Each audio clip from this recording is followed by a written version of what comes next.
Hello, and welcome to this week's edition of Checks and Balances TV. I'm your host, Matthew J. Reddick, and I'm committed to giving you the truth you need to financially succeed. Today's program is on the skyrocketing national debt, now at $14 trillion and counting, and a look at where the president is spending our money. So let's see how this news may impact your financial future. The federal debt passed $14 trillion last month, and the Congressional Budget Office now predicts that it will increase another $1.5 trillion in 2011. Unfortunately, the federal debt is quickly approaching the debt ceiling, or the maximum amount of money that Congress is allowed to spend, of $14.3 trillion. The U.S. Treasury Department expects the debt to reach this limit in April or May of this year.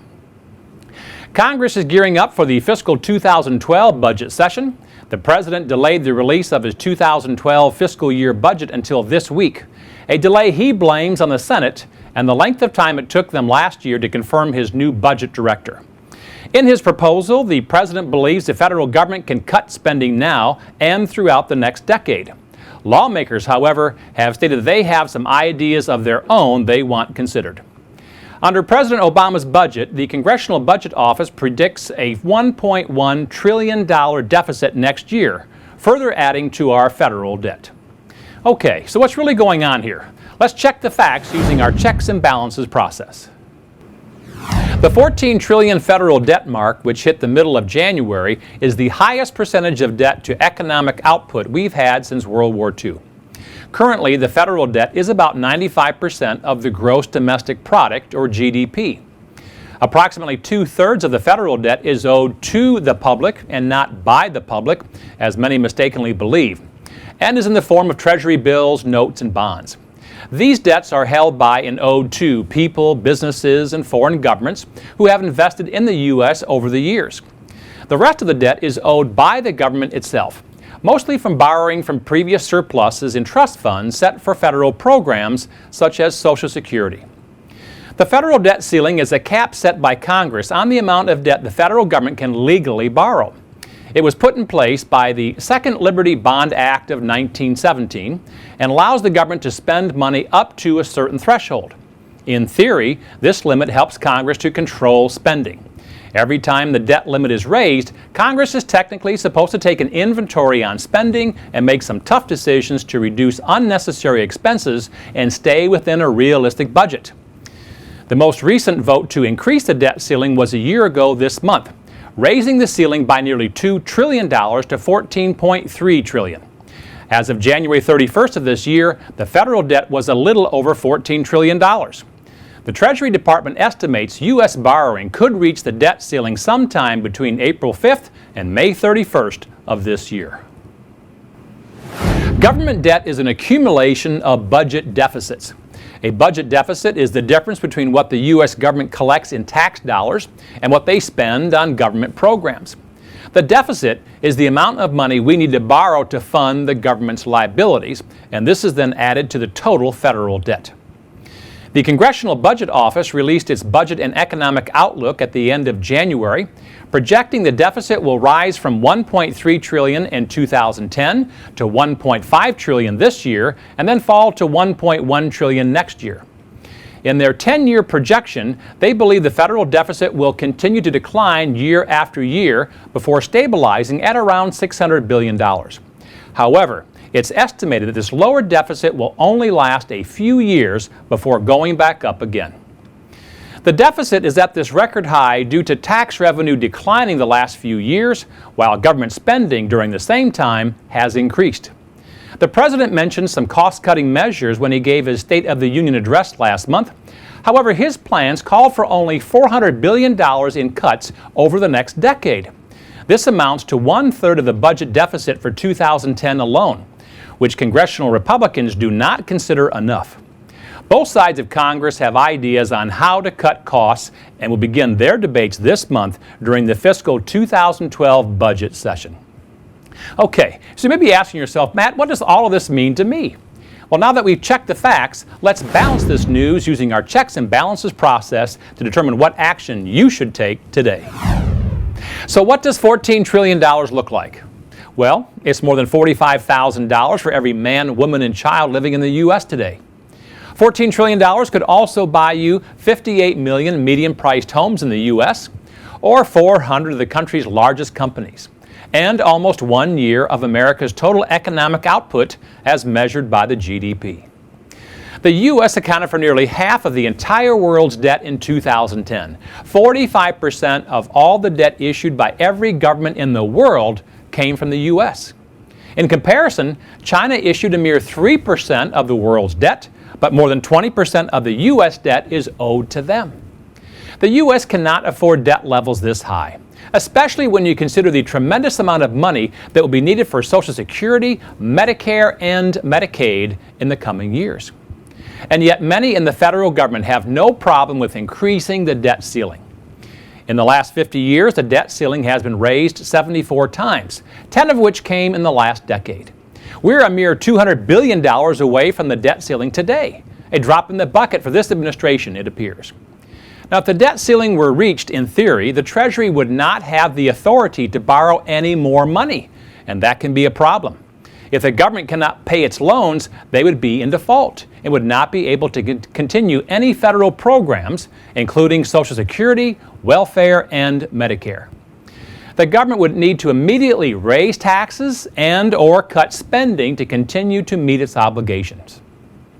If Congress does continue to raise the debt ceiling, however, higher debt levels may affect inflation, interest rates, and economic growth. The Government Accountability Office, also known as GAO, argues that the U.S. is on a fiscally unstable path and that politicians have been unwilling to change their spending habits. The Congressional Budget Office is aware that there is a lack of realism in their own projections.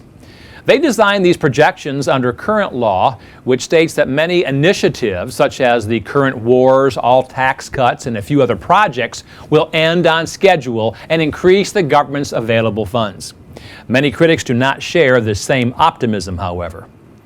President Obama even acknowledged the long-term impact of these deficits recently by saying, "It's critical that we rein in the budget deficits we've accumulated for far too long.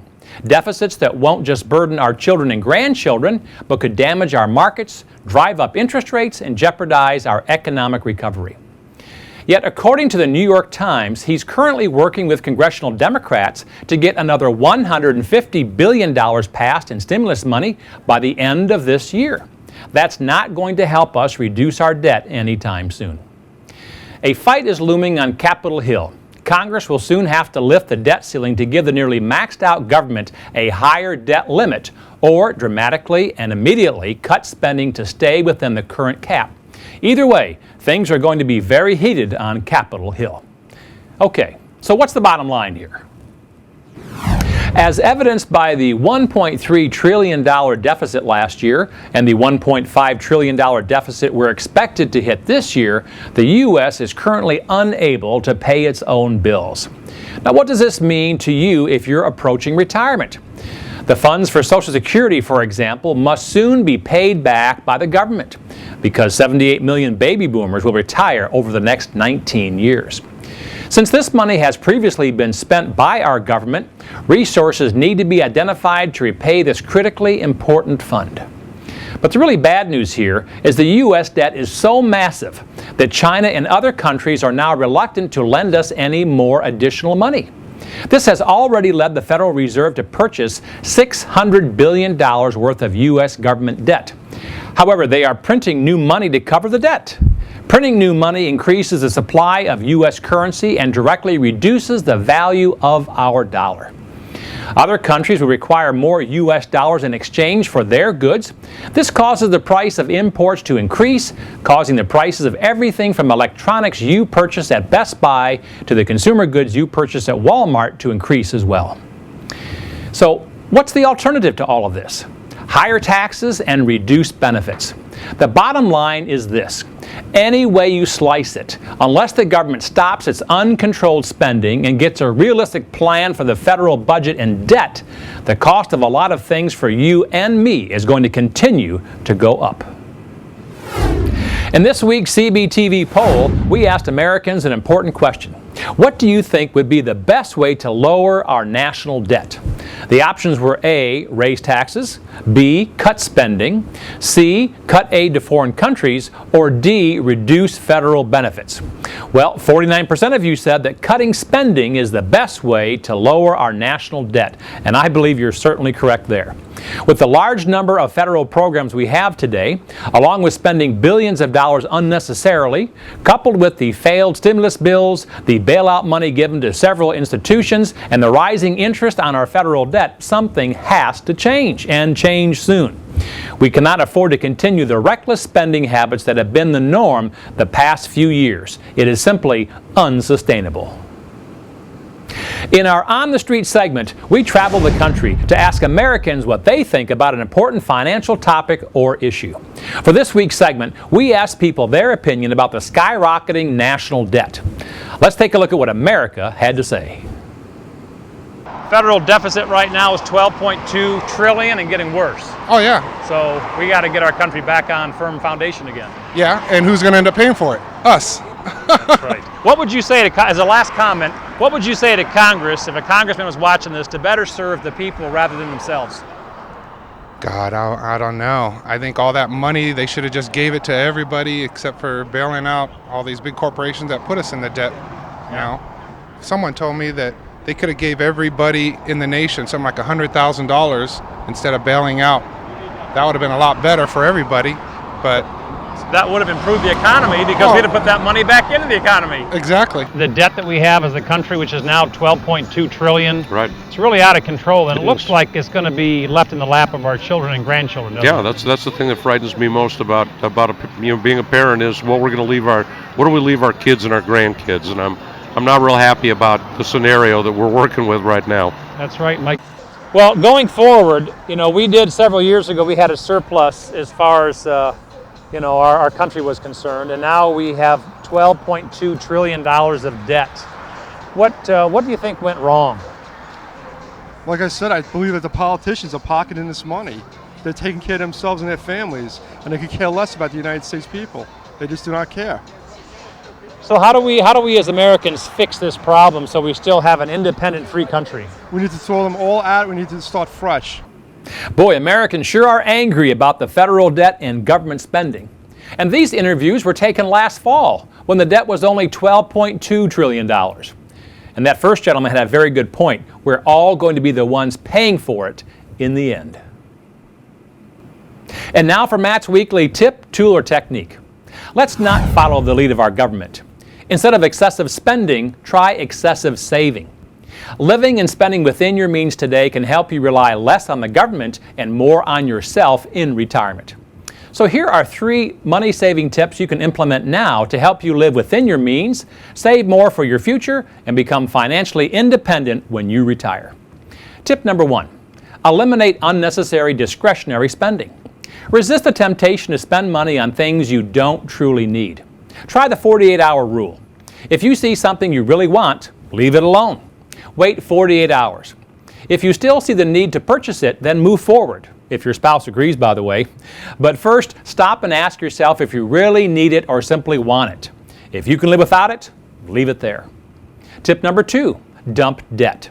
No one ever got rich with debt up to their neck. Stop being slave to the lender. If you're experiencing too much month at the end of your money, then take action now to reduce as much debt as possible. Get radical about it. Sell stuff you don't need, work overtime, or get a second job, and begin paying off as much debt as you can. Start with paying off all of your credit cards, student loans, and personal debts. Then pay off automobile loans and second mortgages. By the time you reach retirement age, you definitely want to be debt-free. And tip 3, automate your savings and retirement. Change your saving and investment philosophy beginning today. Stop waiting until all of your bills are paid each month to see if you have any money left over to put away for retirement. Try this. Pay yourself first. And begin by saving 2% of your net weekly or monthly income. Then increase it to 5%, maybe 10%, and eventually 15% of your net income. And remember this old saying, out of sight, out of mind? Well, the easiest way to save for retirement is to have a regular fixed amount deducted from your paycheck and put into your company's 401k plan if they happen to have one, a Roth IRA, or other tax-deferred retirement accounts. A dedicated savings plan today can reap huge returns for you in the future. Now is the time to realize that no matter how much the government wants to provide you with a federal benefit in the future, neither the federal debt nor the annual deficit will be good for you in retirement. While the economy is in a fragile economic state, only you can control the quality of your retirement. Work hard today to limit the need for government reliance as you age. Save more. Work to reduce your debts and tax liabilities for retirement, and create a plan to remain financially independent. By planning ahead, spending conservatively, and increasing your savings habits, you will be well on your way to becoming debt-free and retirement-ready. Mark your calendars now for the next installment of our Truth About series. This upcoming episode will air later this month and is on the truth about stocks. You will learn the pros and cons, both sides of the coin in this important financial product, so you'll know if it's the right investment for you. And be sure to friend our Facebook page and subscribe to our YouTube channel to gain exclusive access to our library of viral videos and the lighter side of finance. For more information on how to become a checks and balances savvy consumer and to download any of our free reports, visit the download section of our website. And also be sure to get your copy of the Financial Freedom Personal Checkup, a free report that teaches you how to make confident, informed decisions about money and life. And while you're on the site, remember, your voice counts. Be sure to take this week's poll and visit our Tell Us What You Think section to share your opinion. Make your voice heard. And finally, remember that only you can control your financial future. You can succeed. You just need confidence and determination. I'm Matthew J. Reddick from Checks and Balances TV. Be sure to join us next week when we'll discuss safeguarding your nest egg while keeping ahead of inflation. Are banks the answer? Until then, spend less, save more, believe in yourself, and make it happen.